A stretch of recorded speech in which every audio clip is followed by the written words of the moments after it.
The Virginia 500 on Fox is brought to you by Subway. Fresh-made sandwiches on fresh-baked bread. Subway. Eat fresh. By Singular, the wireless company that fits you best. By Miller Lite. Life is best told at a place called Miller Time. And by Enterprise Rent-A-Car. We'll pick you up. Lap 282, and we're back under green after the fourth caution flag of the day. Jeff Gordon and Dale Earnhardt Jr. clear lap traffic. Kenny Wallace laps down just in front of his brother Rusty. And you know, Kenny has a good race car. He had been on the lead lap for a long time, and remember, he had to come to pit road for a green flag stop because he was not full of fuel, and the caution came out and burned him. And to add to the list of guys that pitted, I think Kevin Harvick in the 29 and his crew chief Todd Barrier, after they saw a lot of the cars at the back come in for a pit stop, they reevaluated. They decided to come to pit road and get 4 fresh tires too. I think that was something you probably saw yesterday in the truck race, Larry, how important those 4 tires could be, even if you did have to give up a spot or 2. It had been 26 laps since the leaders pitted. Matt Yoakum was telling me while we were at break that the 99 pitted for 4 tires, but could not fuel because his fuel cans were not back from the Unocal pumps just yet. So it's not the end of the world, but you don't want to paint yourself in the same corner that Kenny Wallace painted himself into. And NASCAR limits how many full cans of fuel you can have in your pit. Now, Dale Jr. On his previous pit stop, we'll show you here. And listen in. We got a small little problem when I come into the pits. You want me to give myself room, but the front tire changer and carrier are standing at the right rear of the 24 car waiting on me to get up there. I can go deeper into the box, but I might not be able to get out. Just keep doing what you're doing. And I mean, that's a tough call right there. I mean, what Dale Earnhardt Jr. would hope is he has enough room if they beat. Boy, they're bottling up down in turn 1 and 2. Everything's good, though. We stay green flag racing. But, I mean, here they're discussing it. Yeah, you want to go deeper in your box, better for your pit crew guys, but you don't want to go so deep you get blocked in. And in his case, it would be behind the 24 car. I just wonder if they were thinking if they went deeper in the box, it would force the 24 car to go in deeper. Maybe get his rhythm off a little bit. Again, these pit boxes are they're so big, but yet so small when you're trying to hit your mark that close. Ricky Craven ran well early, continues to shine. He is in 6th place, Dick. Trouble down here, guys. Trouble on the racetrack. Dale Jarrett got turned sideways, but he was able to gather it up, and everybody continues. Back to Dick. Yeah, Ricky Craven started in 17th spot. He's worked his way into 6th position, Mike. But during that caution flag, he and crew chief Scott Miller had the longest of conversations. Craven said he has tried every line out here on the speedway, and absolutely nothing works for him. Said he's losing grip across the board. So when they come in the next time, they're going to throw a whole bunch of stuff at that car and try to get it so that it bites a whole lot better. And Ricky wants a red white rag, probably to chew on. A wet white rag. Thanks, Dick. I think Dale Jarrett just made the big brown save right here. Boy, he did. I looked up there, and all I saw was 88 and UPS sideways. Got into the side of the 43 car there, or the 43 ran into him, straightened him back out. I was going to say, definitely straightened him back out, didn't he? Yeah. Matt?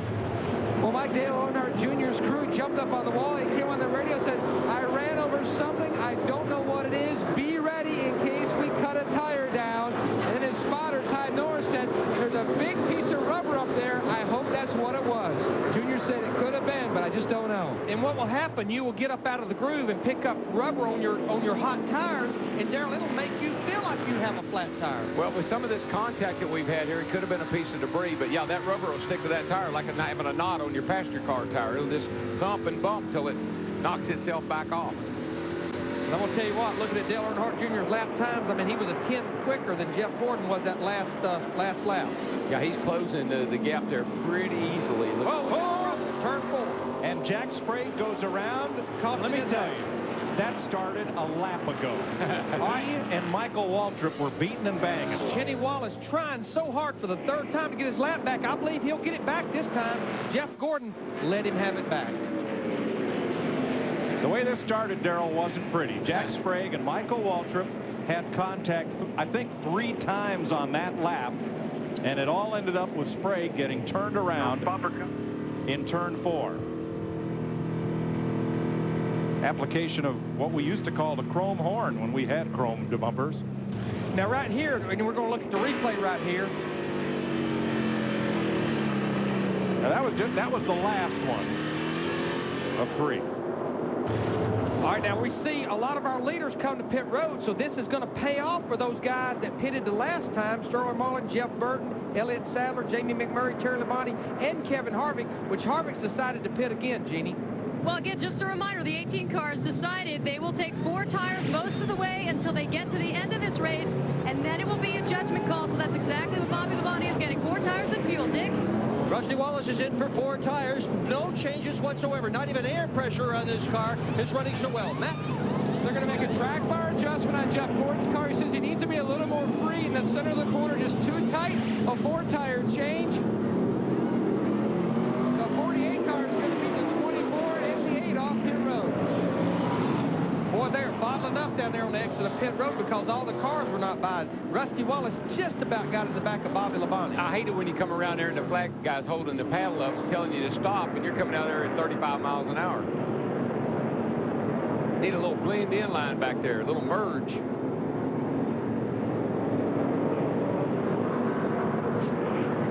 .203 laps to go. As they come back, lapped cars pitting. Sterling Marlin becomes the 5th different leader. Now, you saw all that contact back there at turn 2.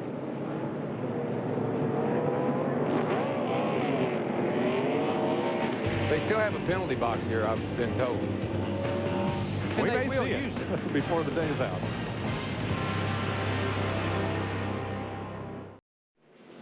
We're back under green with Sterling Marlin, the leader. Some drivers stayed out on the tail end of the lead lap. Jimmy Spencer trying to get a lap back on the tail end of the lead lap. Yeah, he's blocking the heck out of McMurray going down in there. He's trying to stay on, get back on the lead lap, but and then obviously he's very desperate to do that. Well, and he, you know, we know he has a good car from early in the race when he was up there running in the top 5, had that gas can hanging in his car, and went a lap down shortly after that, had to restart the race way back in the pack. Dale Jarrett made 3 pit stops, and now he'll serve a drive-through penalty for exiting the pits too fast, trying to beat the leader on the green flag. Yeah, the green flag came out as he was just leaving the pit, so he sped out of the pit a little bit. And what a drive-through penalty means is he don't actually have to stop in his pit, but he has to go the entire length of pit road at pit road speed. Jeannie. You know, I think the problem is he stopped too many times. He was getting frustrated. A total of 3 trips through.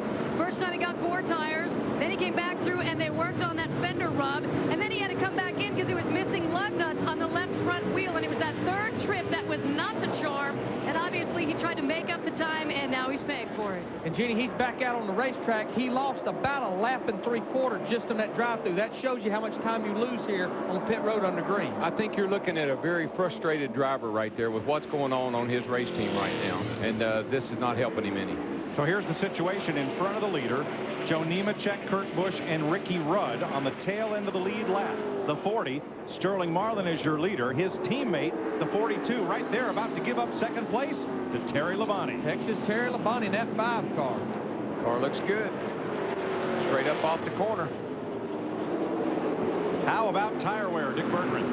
Well, tire wear has been pretty good, Mike. Brian Newman, on the other hand, has had a real problem with grip all day long on the radio. He's talked about not being able to get some bite. But look at this tire that came off his car. Just before the caution flag, he radioed into his crew saying he thought he had a loose wheel. It wasn't. It was this tire that really lost its tread. So that caution flag was a lucky thing for Newman. This thing wouldn't have gone much longer. Yes, it was, Dick. And remember, we talk about interliners and safety shield. A tire within a tire, they do not run that here at a short track. But that tells you the kind of driver Ryan Newman is. He will burn the tires right off of his race car. He knows one speed, wide open.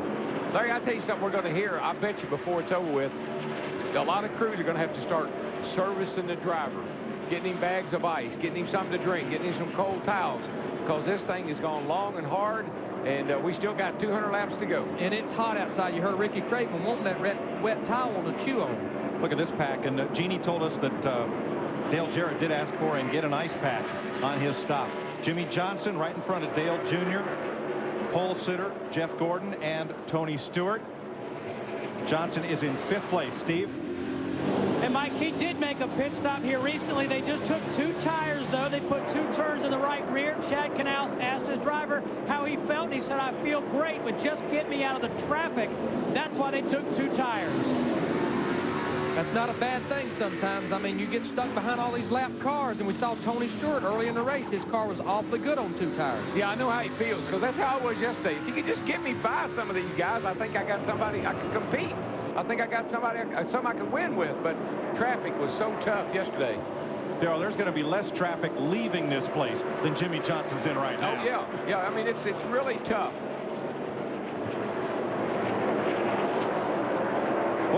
Now, Junior just got away from that group, worked his way through it on the outside, then went under Robbie Gordon to get away from that pack.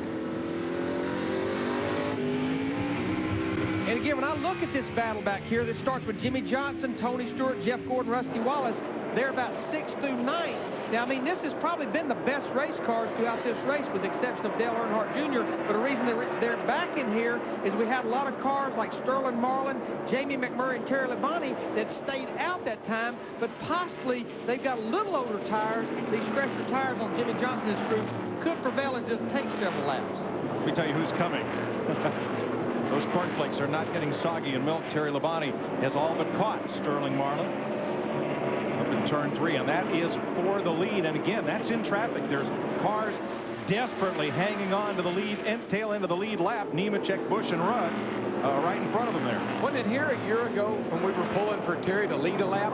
Yeah. That led a lap, and I don't know how long it was. We said, come on, Terry, you can do it. And I think he did. He did.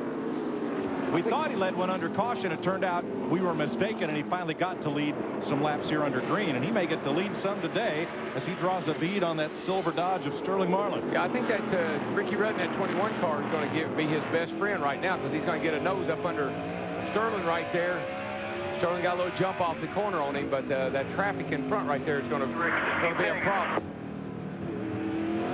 Being told by NASCAR that they are looking at some debris, so that would be a big break for Joe Nemechek and Kurt Busch, Ricky Rudd, and also possibly Ward Burton.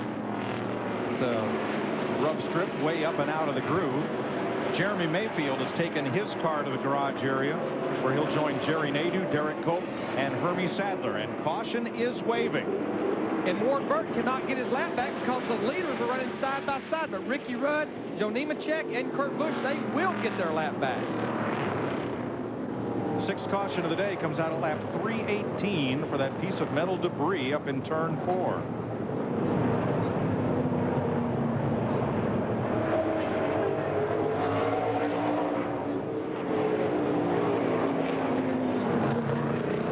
I think Sterling Marlin and Terry Labonte, also Jamie McMurray, Elliott Sadler. Remember, these are cars that stayed out the last caution. They've decided to come pit road. They feel like they have too many laps on their tires. Kevin Harvick's back on pit road. Jeff Burton, he's on pit road. Remember, when he took 4 tires on, though, he could not get fuel. He don't get painted in that box of being out of fuel. Steve? And Jim Long telling Terry Labonte, we have to pit. We need the fuel. Right side tires on, and they will change 4 tires on the number 5 of Terry Labonte. Jack goes up, left side tires on, and Labonte is away. Jamie McMurray getting service. He was the 3rd place car. I saw a little smoke coming out his tailpipes as he was coming down pit road there. It's stopped now.